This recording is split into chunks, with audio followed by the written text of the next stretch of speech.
Assalamualaikum warahmatullahi wabarakatuh.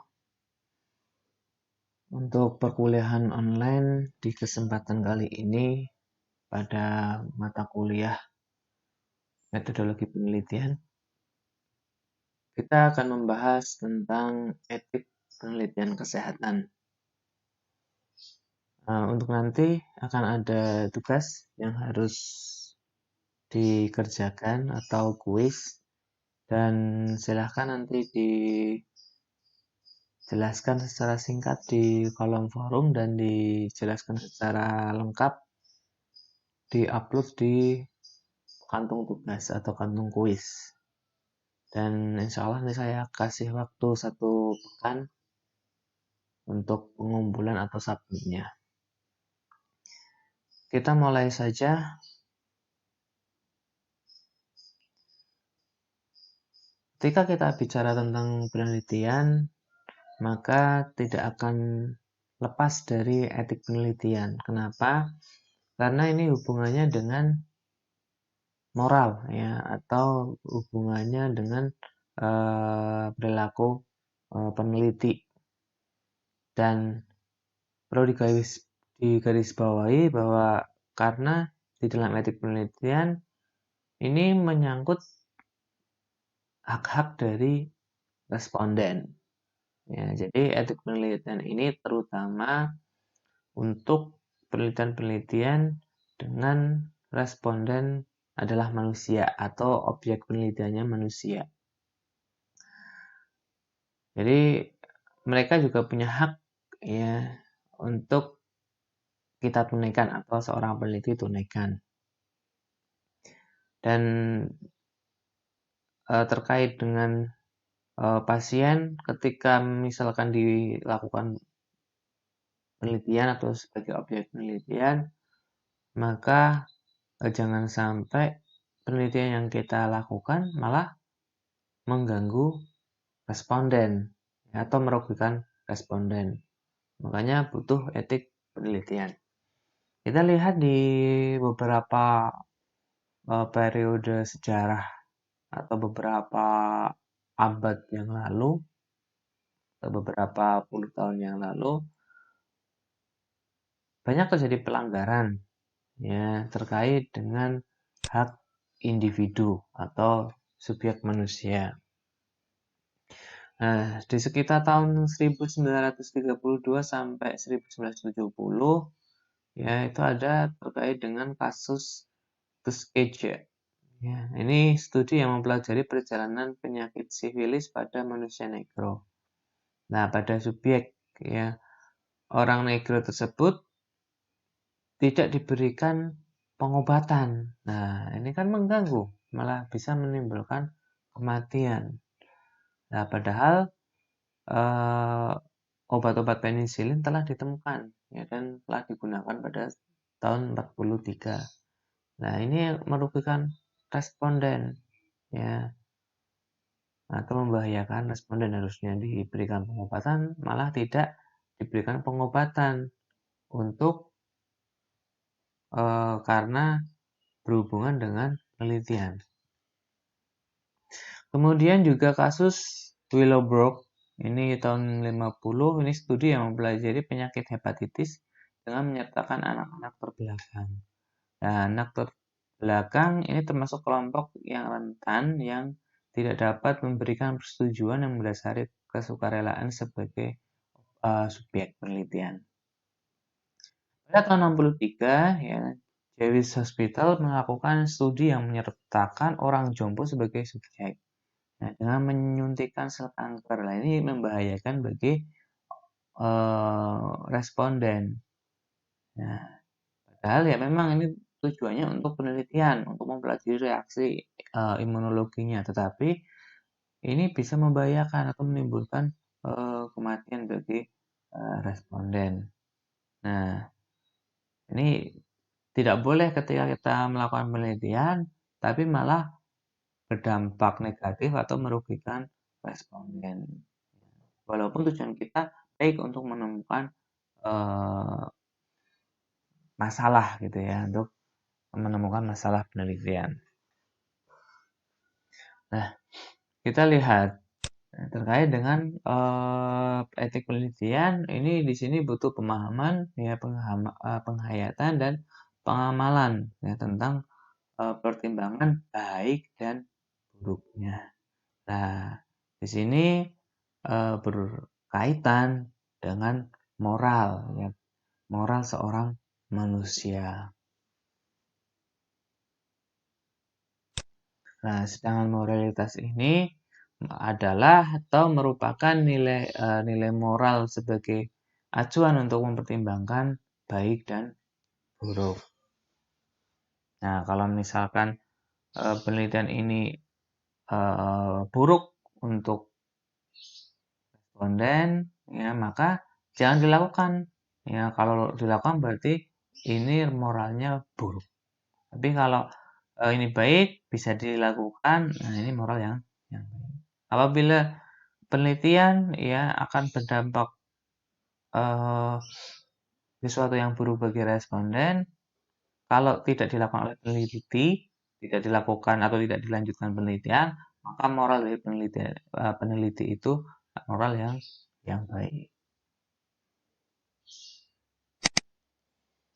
Nah, kemudian terkait dengan penelitian kesehatan, nah ini di dalam penelitian kesehatan juga harus ada moralitas bagi peneliti ya di bidang kesehatan.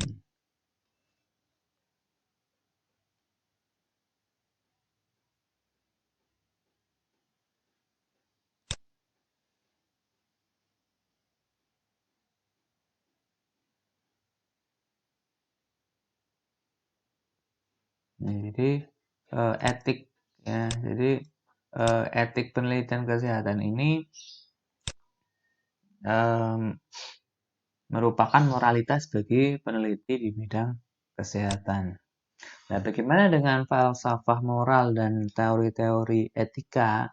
Ini menjelaskan bahwa yang pertama terkait dengan penilaian atau judgment, ya, keyakinan atau belief, ya, perbuatan atau tindakan atau action, ya, seseorang yang profesional, ya, termasuk peneliti, ini mendapat pembenaran atau justifikasi jika sesuai dan tidak bertentangan dengan, ya,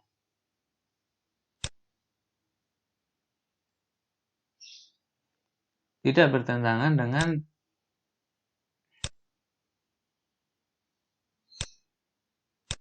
yang pertama aturan aturan etik atau kode etik.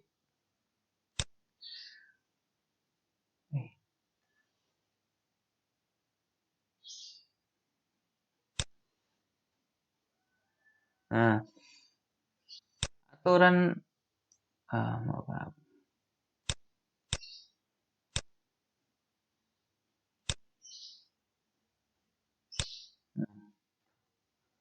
Aturan-aturan etik atau kode etik ini, ya, aturan dan kode etik ini mendapat pembenaran sesuai dengan asas-asas etik. Nah, aturan-aturan dan asas-asas etik mendapatkan pembenaran dari falsafah, moral, dan teori-teori etik. Nah, ini ya terkait dengan falsafah moral dan teori-teori etika.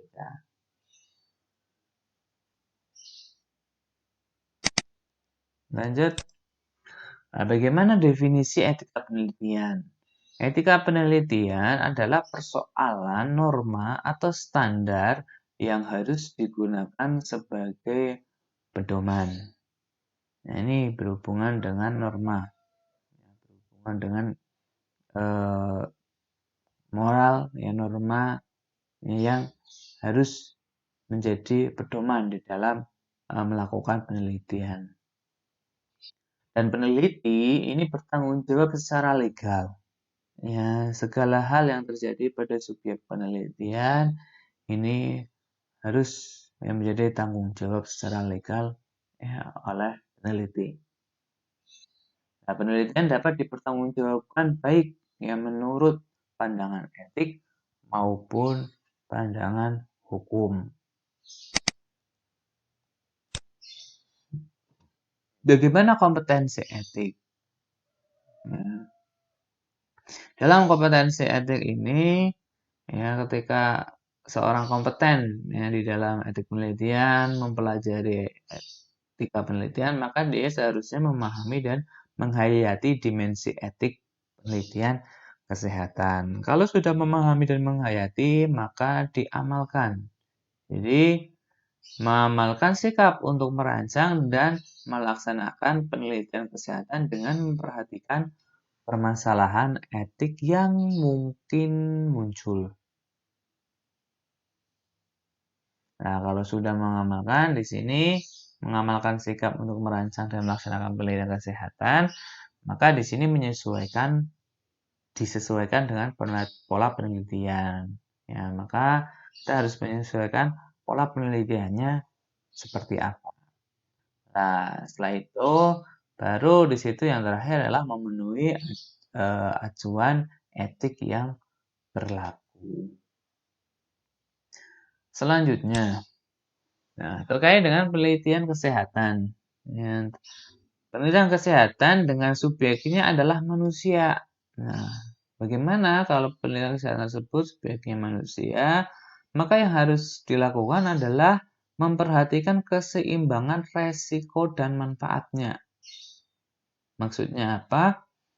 Ketika seseorang akan melakukan penelitian kesehatan, terutama ini terkait dengan kesehatan ya, karena kesehatan ini kan seringkali bersinggungan dengan manusia, ya, dibandingkan penelitian yang lain seperti teknik misalnya, atau seperti eh, komputer misalnya. Mereka tidak berhubungan atau bersinggungan dengan manusia, sedangkan penelitian kesehatan ini ya sangat sering bersinggungan dengan manusia yang sebagai subjeknya, maka harus ada etika penelitiannya. Nah, di sini harus memperhatikan keseimbangan antara risiko dan manfaat dari penelitian tersebut. Nah, dan risiko tidak boleh lebih besar dari manfaat. Nah, percuma kalau risikonya lebih besar daripada manfaatnya, nah ini malah akan merugikan pasien. Kemudian yang berikutnya adalah dalam penelitian ini faktor resiko dan manfaat ini bagian penting dalam upaya melindungi subjek manusia. Nah, jadi harus ada pertimbangan dari baik buruknya faktor resiko dan manfaatnya. Nah, ini supaya melindungi, supaya tidak merugikan subjek manusia.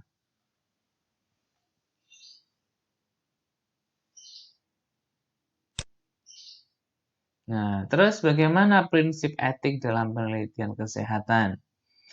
Nah, ini yang biasa kalau di dalam kita membuat penelitian, ya, karya tulis, di sini ya di situ ada eh, etika penelitiannya apa saja. Nah, di sini ada prinsip-prinsip etik dalam penelitian kesehatan. Yang pertama adalah respect for person atau menghormati harkat dan martabat manusia.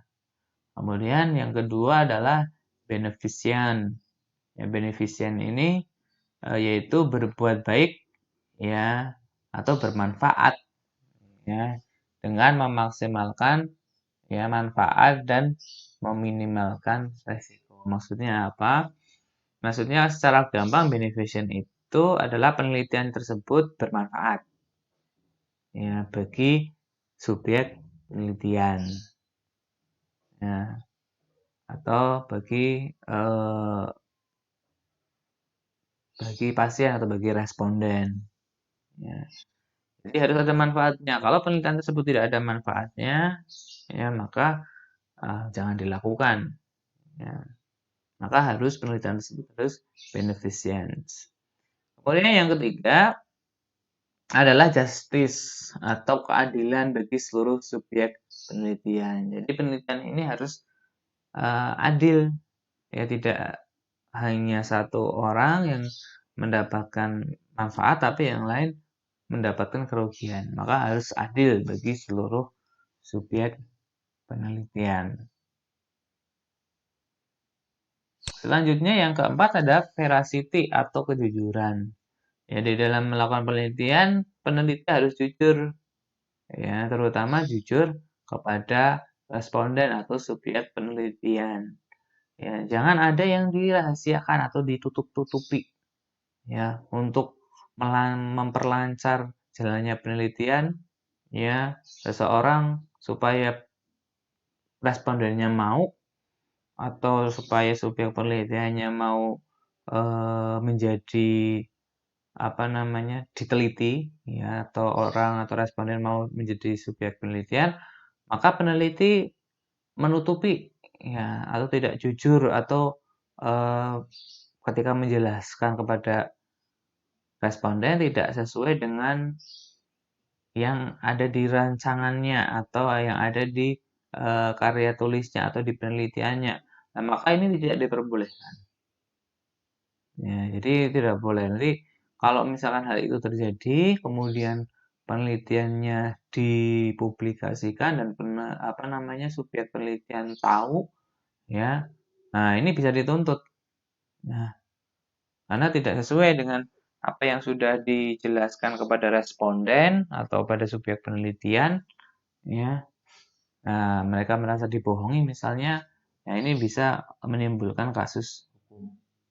Maka di dalam penelitian, peneliti ya harus jujur, ya menjelaskan apa adanya terkait dengan rancangan atau proposal penelitian yang sudah dibuat. Ya. Kemudian yang kelima adalah confidentiality atau kerahasiaan. Nah, di dalam penelitian, maka seorang peneliti harus merahasiakan pasiennya. Ya, tidak dipublikasikan nama pasiennya si A misalnya disebutkan namanya, dia mengalami penyakit ini. Nah, ini tidak boleh.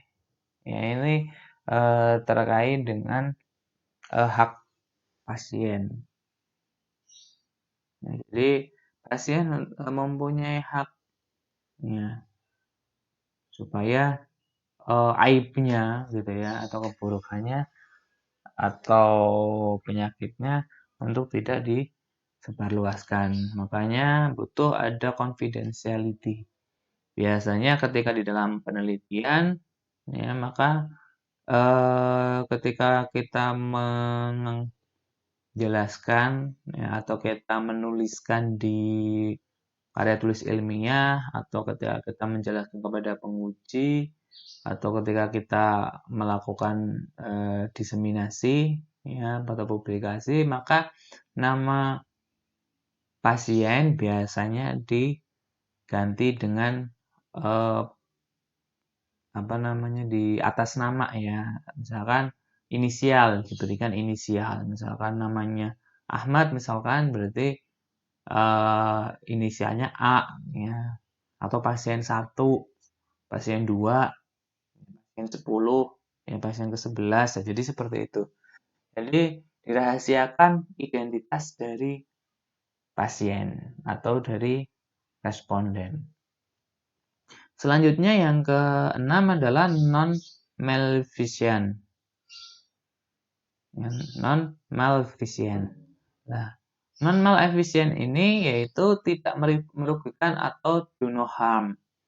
Jadi, ketika kita melakukan penelitian, selain bermanfaat bagi subjek penelitian, juga penelitian ini tidak membahayakan, tidak berbahaya bagi responden.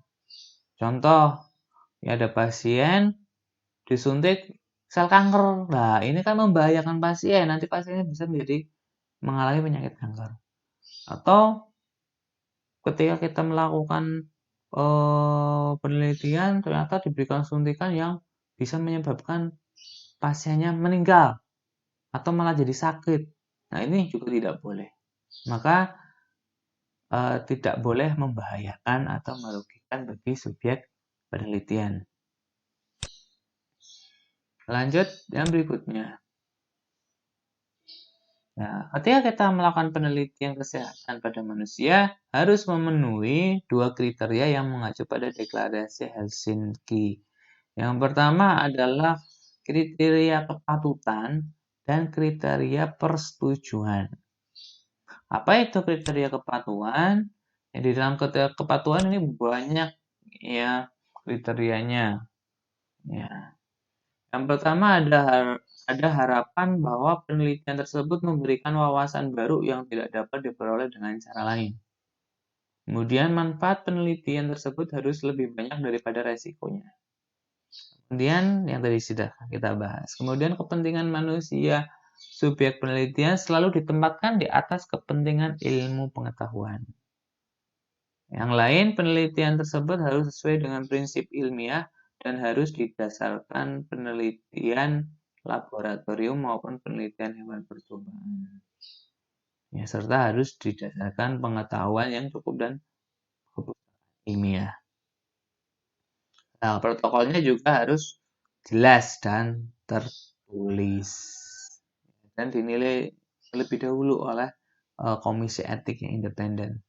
Kemudian penelitian harus dilaksanakan oleh peneliti yang kualitasnya bagus, yang baik, ya, dan harus diawasi oleh dokter yang kompeten.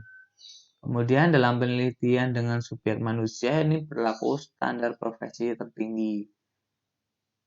Kemudian pada penelitian dengan subjek manusia secara hukum, ya peneliti bertanggung jawab penuh secara pribadi.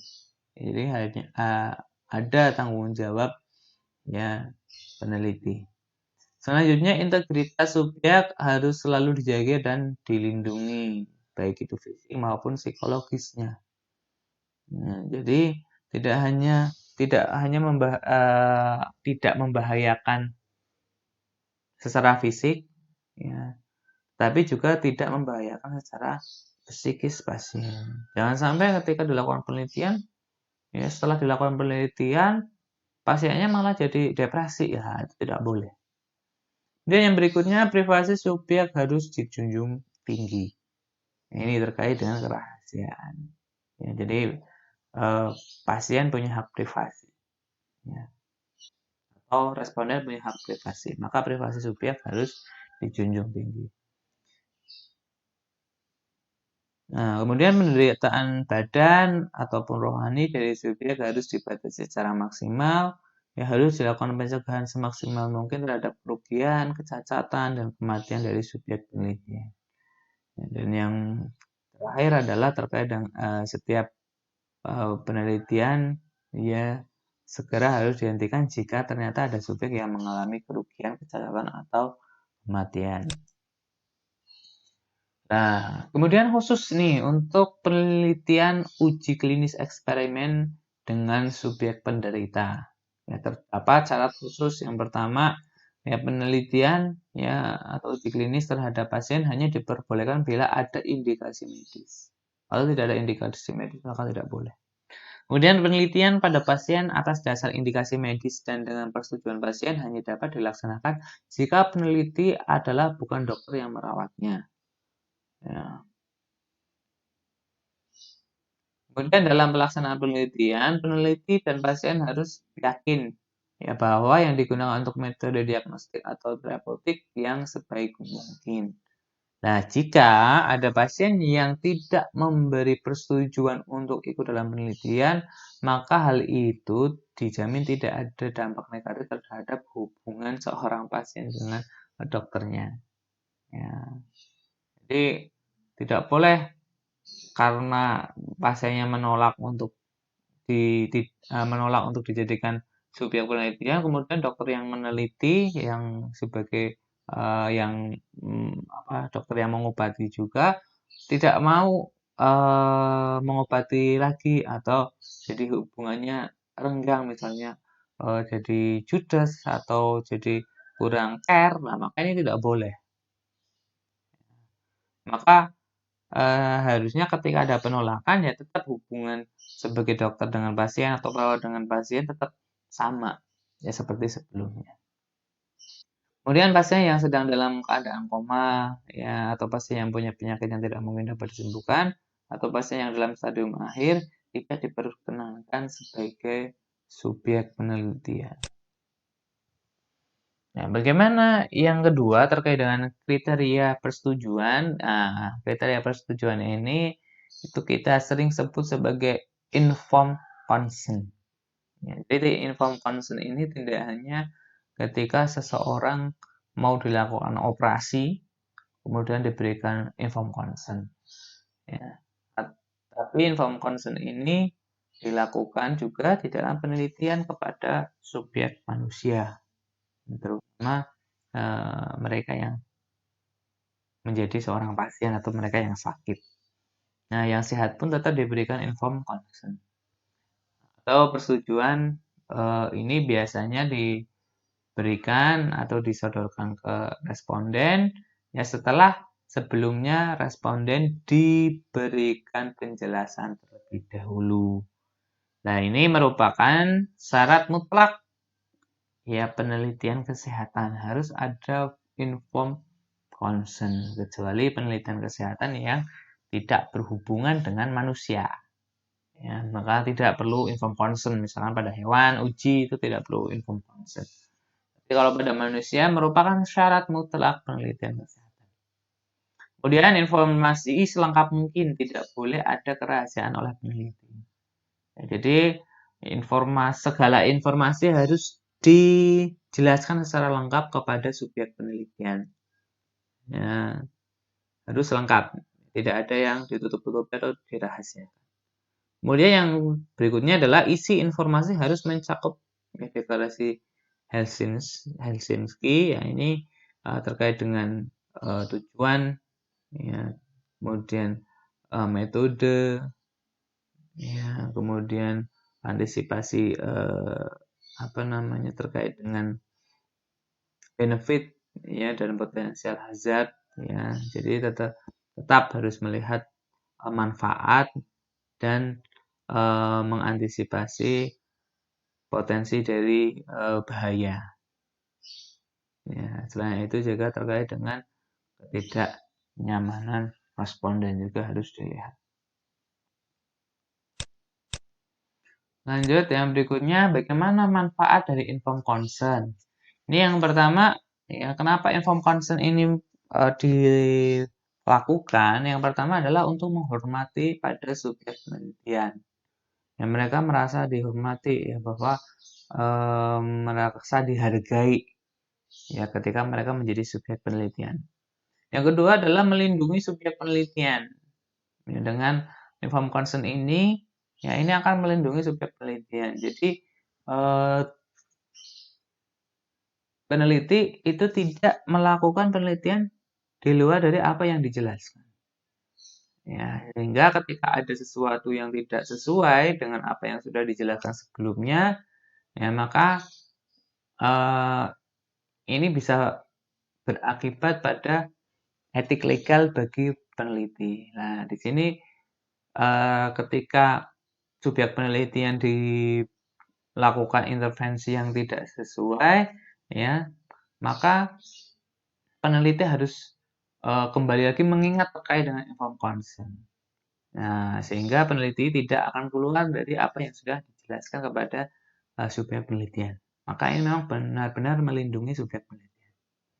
Yang berikutnya adalah melindungi peneliti. Yang selain itu juga ketika ada tuntutan misalkan ya hal-hal yang tidak disangka-sangka, misalkan subjek penelitian kok merasa tidak tidak nyaman dan melakukan tuntutan hukum misalnya, maka informed consent ini bisa sebagai bukti. Jadi bisa melindungi peneliti. Kemudian yang keempat adalah kerahasiaan informasi. Yang berikutnya adalah bagaimana penyebab pelanggaran etik. Nah, penyebab pelanggaran etika ini yang pertama terkait dengan ketidaktahuan peneliti bahwa apa yang dilakukan melanggar etika penelitian. Yang kedua, peneliti mengabaikan etika penelitian yang telah diketahui. Nah, ini menganggap apa yang dilakukan itu sah. Nah, ini yang harus diperhatikan. Kemudian yang ketiga, adanya tekanan, baik itu internal maupun eksternal. Lanjut, yang berikutnya adalah bagaimana 3 aspek terkait etika penelitian. Yang pertama adalah peneliti itu sendiri, yang kedua subjek penelitian, yang ketiga adalah komunitas di sekitar peneliti. Yang pertama, peneliti itu sendiri. Ya, itu tidak boleh ada penipuan atau tidak boleh melakukan penipuan. Kemudian yang kedua adalah tidak boleh melakukan pemalsuan data. Yang ketiga adalah tidak boleh melakukan pemalsuan hasil penelitian atau plagiarisme. Yang nomor 2 adalah subjek peneliti. Ini terkait dengan perlindungan partisipasi, ya, dan informed consent. Ini tadi yang sudah kita bahas terkait dengan kriteria. Kemudian yang berikutnya adalah komunitas di sekitar peneliti. Ya, ini peneliti harus bebas dari motif personal atau yang lain. Ya, misal memberi sponsor dan lain sebagainya. Kemudian yang kedua adalah hubungan dengan instansi terkait. Ya, saya kira itu saja. Semoga bermanfaat. Saya akhiri sebelumnya ada terkait dengan tugas. Ya, maaf, tadi lupa untuk terkait dengan tugasnya. Tugasnya adalah silahkan kalian cari ya terkait dengan nah. Oke, kalian tugasnya adalah kalian cari terkait mana ya? Terkait dengan deklarasi Helsinki. Ya. Apa isi dari deklarasi Helsinki? Tugasnya cuma itu saja. Tugasnya satu, ya, yaitu silakan apa isi dari deklarasi Helsinki. Ya, itu saja. Saya akhiri. Wassalamualaikum warahmatullahi wabarakatuh.